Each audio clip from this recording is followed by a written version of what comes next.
The Toyota Crown has been something of a legend since it was introduced in Japan back in 1955. Here in America, most people have not heard of it. But that all changes right now, because this is the 2023 Toyota Crown. We're going to check out all the features and then take it for a drive on this episode of Driving Sports TV.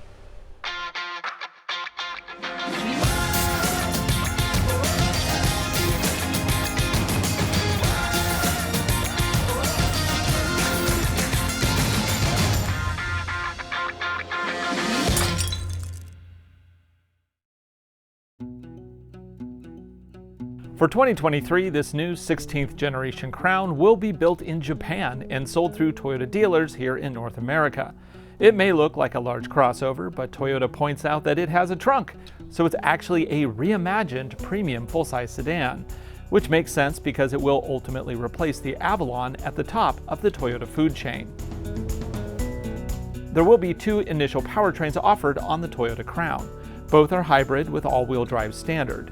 The base Toyota hybrid system combines a 2.5-liter naturally aspirated engine with two electric motors producing 236 horsepower. This is mated to an eCVT, which sends power to the E4 all-wheel drive system. It uses a third dedicated electric motor in the rear axle. Front-to-back torque distribution can vary from 100% in the front for highway driving to 80% in the rear for sporty handling. EPA rates the basic system at 41 miles to the gallon combined. For performance, you want the Hybrid Max, which is available only on Platinum trims. This employs a 2.4-liter turbocharged four-cylinder combined with a pair of electric motors. This produces a peak 340 horsepower and 400 pound-feet of combined torque. It is connected to a direct shift 6-speed automatic with a hydraulic wet plate start clutch for direct power distribution. The E4 advanced all-wheel drive system on the Platinum includes a third water-cooled 60-watt electric motor, and it can shift power balance from a maximum 70-30 front-back split to a 20-80 rear bias split. The EPA rating for the Hybrid Max setup is 30 mpgs combined. If these powertrain details seem a little familiar, it's because we already tested a similar setup in the new Lexus RX 500h F Sport. But here, in the Crown, it's been detuned a bit for lower peak output and a different driving experience overall. Today we're going to focus on the Platinum trim with the new Hybrid Max powertrain. Price as you see it here, $53,995 US including destination. The only option included is a two-tone paint. Everything else is standard at this trim level.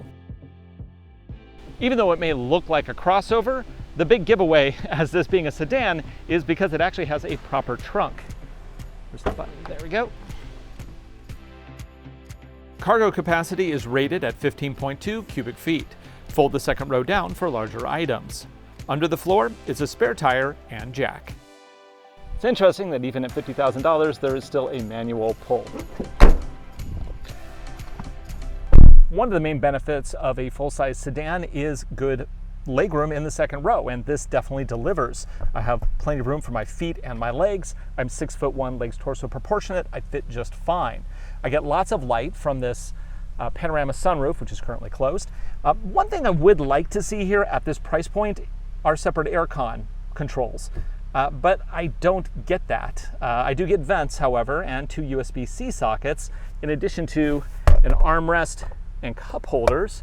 I even have seat warmers on the outboard seats. They're single stage only. But at least there are seat warmers back here. So at least it's got that going for it. Overall, comfortable. I like it.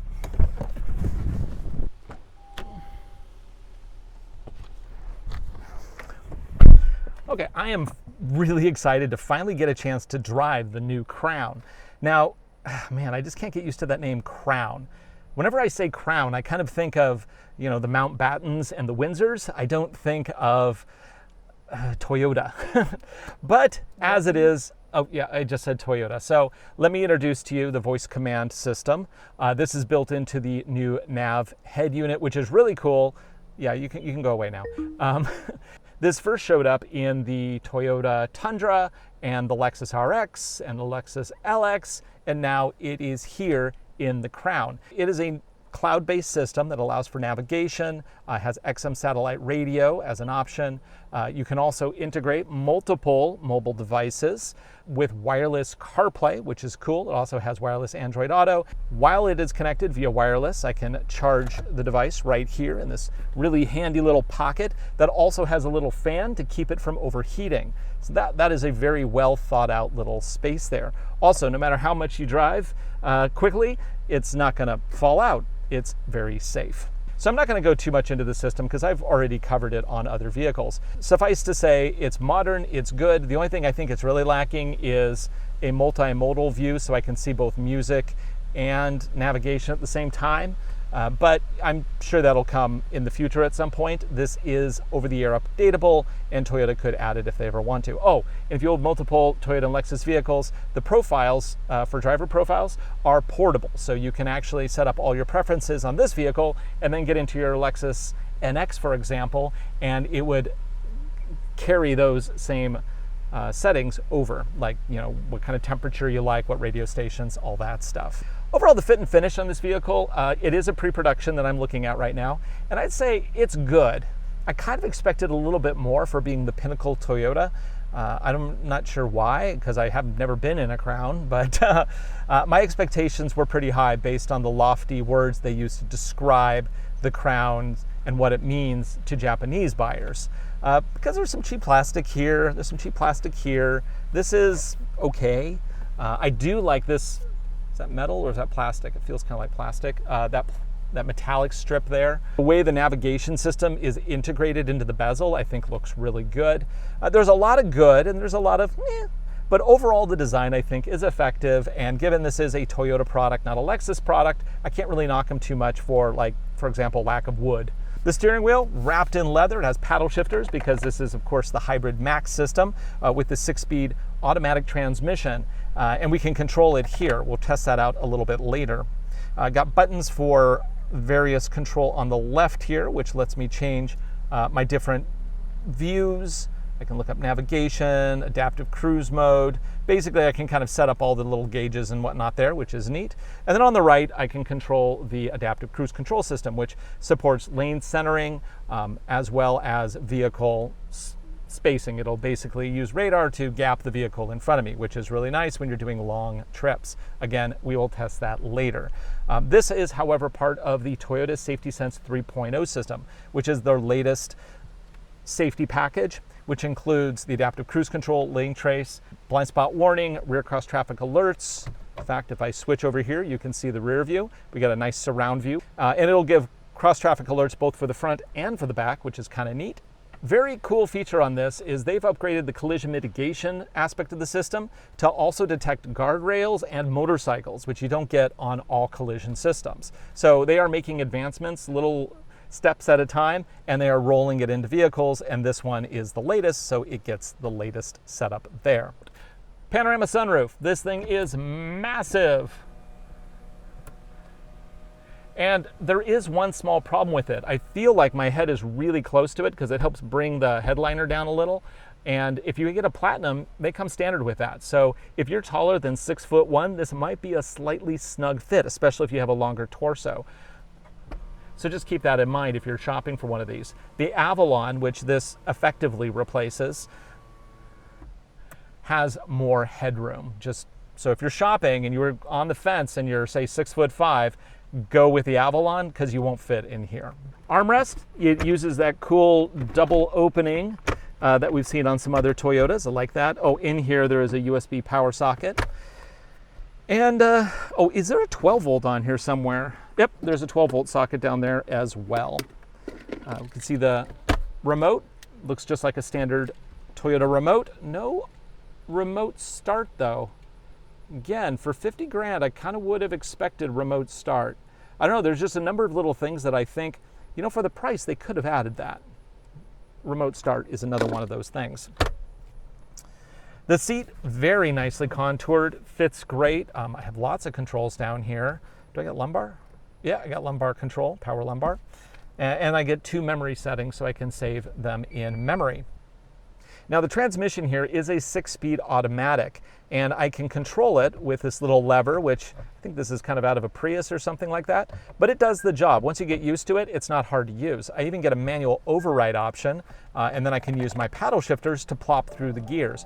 That said, we got everything I think covered here as far as the basics go. Time to take it for a drive.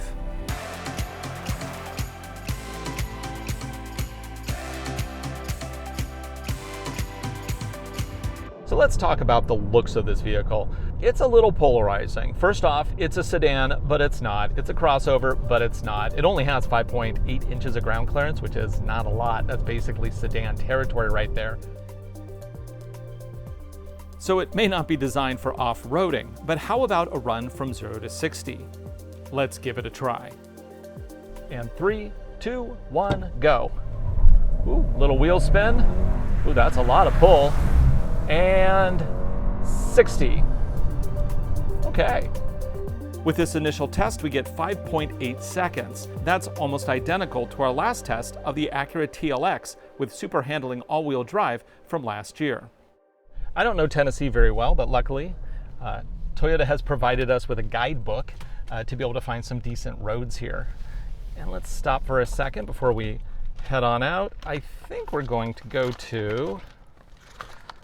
a road through Garrison. So we're going to go down to Garrison Creek Park and then north up to the Natchez Trace Parkway Bridge.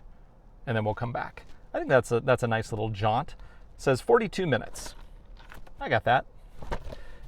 Hey, Toyota, navigate to Garrison Creek Park. I found Garrison Creek Park. Would you like to go now? Yes. Okay, so we'll use navigation. Route to Garrison Thank Creek you very Park. much. So what exactly is a performance-oriented hybrid system? Guidance.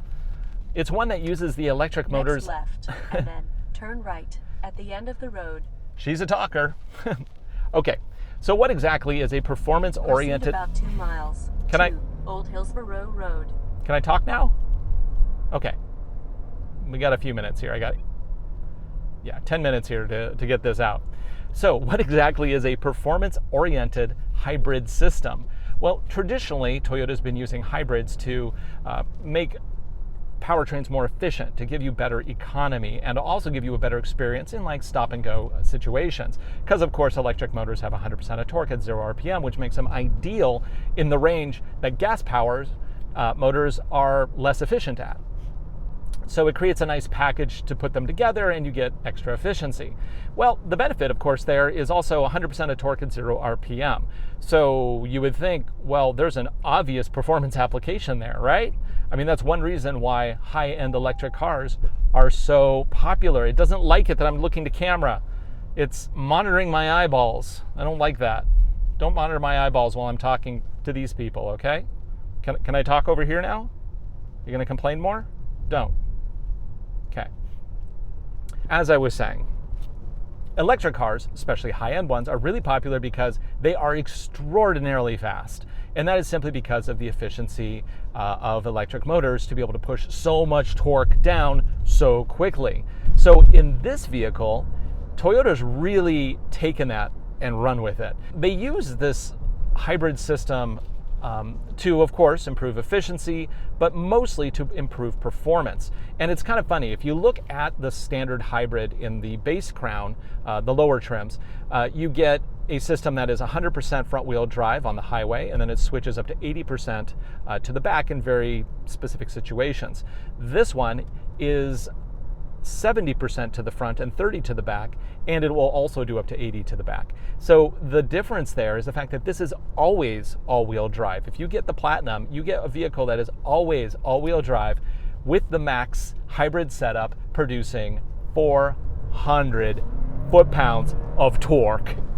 Laying down the throttle, whoa boy, you can feel that it is a all-wheel drive vehicle. It is what? There's that slight delay when you put the pedal down, which is just typical of Toyota. But once you get past that delay, boom, you get a lot of thrust. And you could really feel it in the back. It feels like a rear bias sports car, especially when you pop it down into Sport Plus. And by the way, drive modes, so many drive modes. We have custom, of course, eco, Comfort, Normal, Sport S, and Sport S Plus. Turn left at the end of the road onto Old Hillsborough Road. Thank you. Turn left. Now, I really want to state that the biggest difference between Sport and Sport Plus is that Sport creates a more aggressive throttle mapping, but Sport Plus takes that and adds onto it the adaptive suspension tightening. It'll actually firm up Proceed the suspension. about 4 miles to Pinewood Road. So you get less body roll in the corners.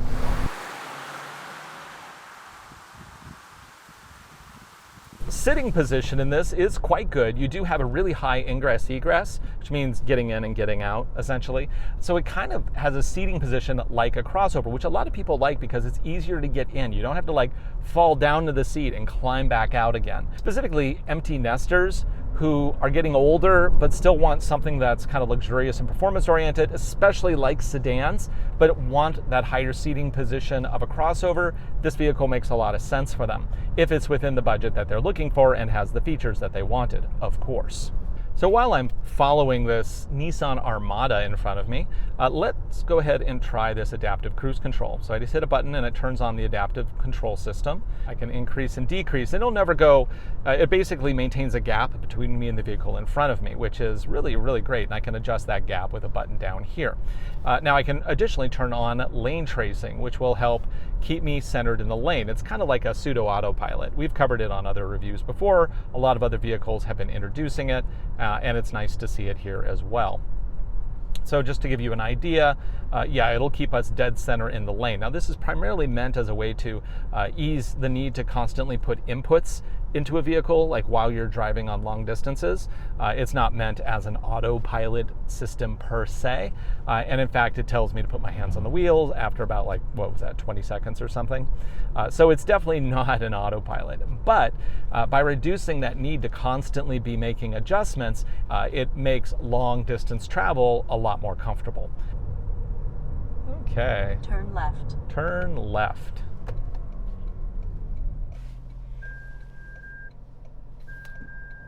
Caution for crossing traffic. It saw me creeping. Proceed about 9 miles to your destination.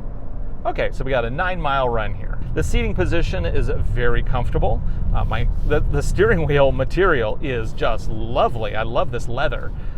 Everything falls to hand nicely. It seems well constructed. It's not the highest end materials. It definitely doesn't say Lexus to me. Definitely still is in the Toyota category, and I was a little concerned about that. I wasn't sure if this would be one of those vehicles where you get in and you're like, Lexus who? But not the case. This definitely feels like a high-end, but still a Toyota product. Okay, now that we're on the parkway here, things are getting a little twisty. I'm going to go ahead and start playing with some of these drive modes. Now, this is equipped with the adaptive suspension.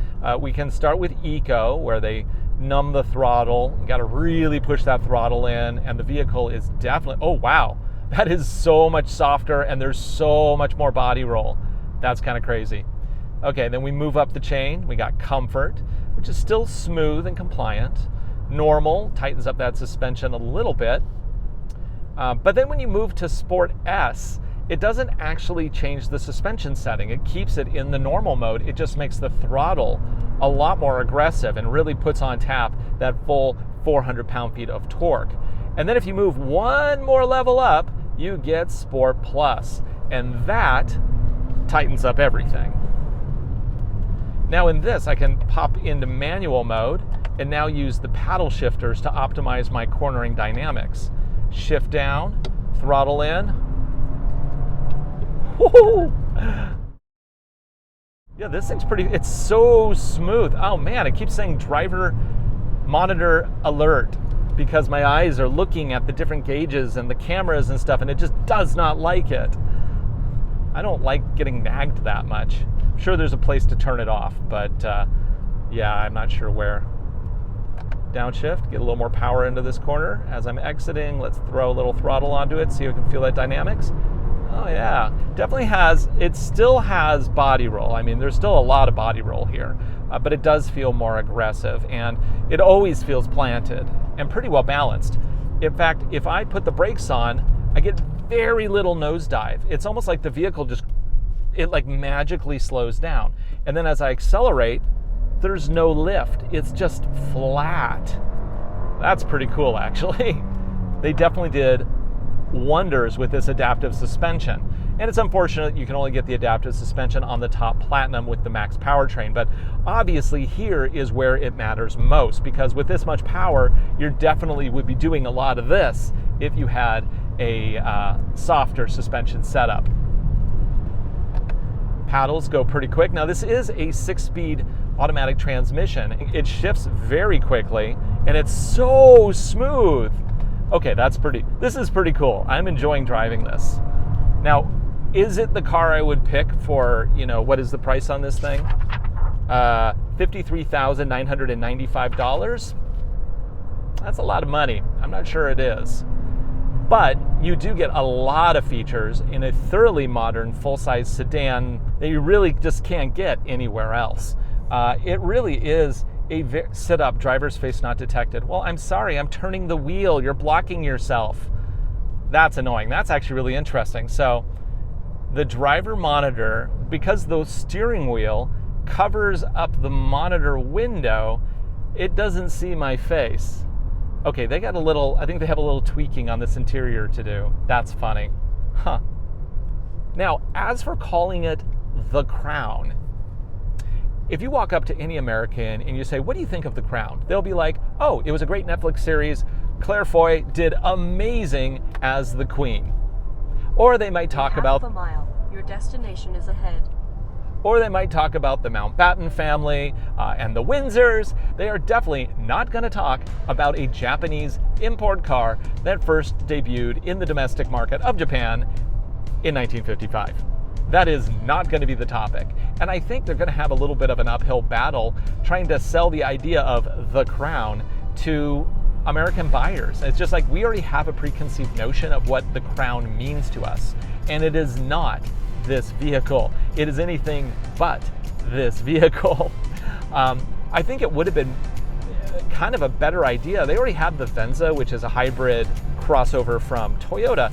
To me, it makes more sense to, come up with a new product line of Venzas. This would be perfect as a Venza sedan. That to me makes sense. And with Venza, you're starting with something that's already a kind of known Toyota product, but not so known that you have to deal with any historical weight. For Driving Sports TV, I'm Ryan Douthit. Thanks for watching. This has been my first drive in the new Toyota Crown. We will try to get it a little bit later in the season when we have some snow, so we can hopefully do some snow testing with it, so look forward to that. However, this first drive here in Tennessee has been a lot of fun, and I look forward to logging many more miles with the new Crown. Every time I say that, I get a picture of like King Charles or Queen Elizabeth in my head, or Claire Foy.